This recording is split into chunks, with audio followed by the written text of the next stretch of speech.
আমাদের ঘিয়ের বৈশিষ্ট্য হচ্ছে ঘিয়ের উপরেরটা থাকবে খাঁটি গাঢ় বাদামি রঙের লিকুইডে এবং নিচেরটা থাকবে দানা দানা। ঘি কারখানায় সিলগালা যদি না ঘি তৈরিতে খাঁটি দুধ ব্যবহৃত না হয়। দুধের প্রক্রিয়াজাতকরণ খাদ্য উপাদান হলো ঘি। বাঙালির খাবার পাত্রে ঘি উঠেছে হাজার বছর আগে।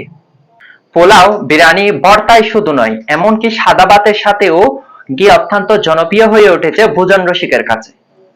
গবেষণায় দেখা গেছে ঘি পুষ্টি উপাদানে ভরপুর, তাই আয়ুর্বেদিক শাস্ত্রে এটি ঔষধ হিসেবে ব্যবহৃত হয়ে আসছে। এই ঘিতে রয়েছে calorie, protein, carbohydrate, vitamin A, D, E এবং কে। এছাড়াও রয়েছে স্যাচুরেটেড অণু, আনস্যাচুরেটেড এবং পলিস্যাচুরেটেড ফ্যাট।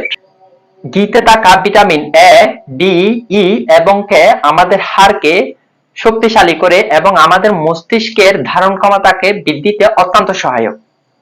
পুষ্টিবিজ্ঞানীরা বলেছেন, দুধে কেসিন নামক এক প্রকার রাসায়নিক পদার্থ থাকার কারণে যাদের হজমে ব্যাঘাত সৃষ্টি হয় তারাও নিয়মিত এই ঘি খেতে পারে।